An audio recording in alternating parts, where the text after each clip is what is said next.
Hi students, அனைவருக்கும் வணக்கம். நாம் இந்த வீடியோல என்ன பார்க்க போறோம் அப்படினா 12th ஸ்டாண்டர்ட் சுவாலஜி அதாவது pure science zoology first midterm exam ஒரு ஒரிஜினல் क्वेश्चन பேப்பர் தான் பார்க்க போறோம். இந்த क्वेश्चन பேப்பர் நம்ம சேனலை ஃபாலோ பண்ணக்கூடிய ஸ்டூடண்ட்ஸ்க்காக ப்ரிப்பேர் பண்ணது. ஸோ நீங்கள் வந்து பியூர் சயின்ஸ் ஸ்டூடண்ட்ஸ் ஆனீங்கன்னா ஒரு லைக் அண்ட் சப்ஸ்கிரைப் பண்ணி வச்சுங்க.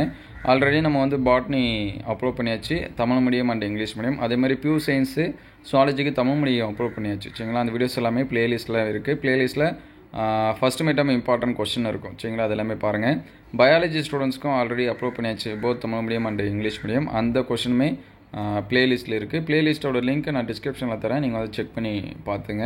ஸோ ஒரு லைக் மட்டும் பண்ணுறேங்க. அடுத்தடுத்த எக்ஸாம்ஸ்க்கு வந்து இந்த மாதிரி ப்ரிப்பேர் பண்ணுறது கொஞ்சம் மோட்டிவேஷனாக இருக்கும். நீங்கள் எக்ஸாமை கொஞ்சம் ஈஸியாக எழுதுறதுக்கு இந்த கொஷின்ஸ் எல்லாமே ஹெல்ப்ஃபுல்லாக இருக்கும். இதில் இருக்கக்கூடிய கொஷின்ஸ் எல்லாமே ரொம்ப முக்கியமான கொஷின்ஸாக தான் எடுத்திருக்கு, எக்ஸாமில் கேட்கக்கூடிய கொஷின். சரிங்களா, டிஸ்ட்ரிக் வைஸாக இருக்கிறப்ப அவங்களுடைய ஸ்டாஃபோட மைண்ட் கொஞ்சம் மாறும். மோஸ்ட்லி பார்த்தீங்கன்னா இதில் ஒரு 70% ஆர் 80% எல்லா கொஷினையும் அனுப்பலாம் எதிர்பார்க்கலாம். அதனால் இதை படிச்சுருங்க. இம்பார்ட்டன்ட் கொஷின் ஆல்ரெடி நம்ம லெசன் வைஸாக அப்லோட் பண்ணிட்டோம், Tamil medium and English medium. அது எல்லாமே பிளேலிஸ்ட்டில் 12th பயாலஜிக்குன்னு தனியாக கொடுத்துருக்கோம், biology, botany and zoology. So அந்த பிளேலிஸ்ட்டோட லிங்க்கை நான் டிஸ்கிரிப்ஷனில் தரேன், நீங்கள் வந்து செக் பண்ணி பார்த்துக்கலாம். நம்மளோட வாட்ஸ்அப் குரூப் அண்ட் சேனல் டெலிகிராமில் ஜாயின் பண்ணலாம், டிஸ்கிரிப்ஷனில் லிங்க்கில் தரேன், நீங்கள் வந்து ஜாயின் பண்ணிங்க.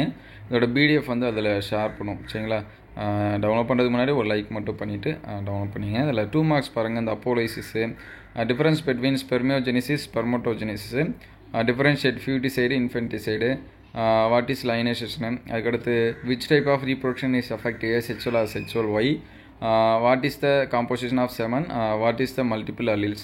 அதுக்கடுத்து பார்த்தீங்கன்னா 3 marks, what is conjugation, draw a labelled sketch of spermatozoan. Sperm கேட்கலாம், இல்லை ஓவியம் கேட்கலாம். டயக்ராம் கொஸ்டின் பொறுத்த வரைக்கும் நமக்கு ஃபஸ்ட்டு அதுதான் இருக்குது. இது ரெண்டுத்தில் எதனாச்சும் ஒரு டயக்ராம் கேட்குறாங்க, டயக்ராம் கொஸ்டினாக கேட்கணும்னா. அப்படி இல்லை அப்படின்னா அந்த ஊஜெனிசிஸ் இது எல்லாமே கொடுத்துருப்பாங்க, அது எல்லாமே படிச்சுருங்க. Amniocentesis is fetal sex determination test is banned in our country. It is necessary. Comment. Difference between divectomy and vasectomy. What are the application of karyotyping? அதுக்கடுத்து what is erythroplastosis fetalis. சரிங்களா, அதுக்கு நிறைய nickname இருக்குது, ஒரு 2-3 டைப்பாக கேட்பாங்க. அந்த question எல்லாமே பார்த்துருங்க. 5 மார்க்ஸை பொறுத்த வரைக்கும் வாட் இஸ் பாத்ரோஜெனிசிஸு, அதுக்கடுத்து எக்ஸ்பிளைன் மென்சுரல் டிசார்டர்ஸு, மென்சுரல் சைக்கிளும் படிச்சிருங்க. டிசார்டர் லாஸ்ட் டைம் பப்ளிக் எக்ஸாம்ஸில் கேட்டாங்க, அதனால் கொடுத்துருக்கோம். இந்த ஏஆர்டி டெக்னாலஜி வந்து படிச்சிருங்க. Autosomal aneuploidy in humans, modern method for birth control, describe the structure of human ovum with neat labelled diagram. இதெல்லாமே ஃபஸ்ட்டு 4 லெசனில் இருக்கக்கூடிய கொஷினில் எடுத்தது. ஏன்னா மிட்டமுக்கு மோஸ்ட்லி பார்த்தீங்கன்னா 4 லெசன்ஸ் இந்த மாதிரி தான் கொடுத்துருக்காங்க, அதனால் இந்த கொஷினை கொடுத்துருக்கோம்.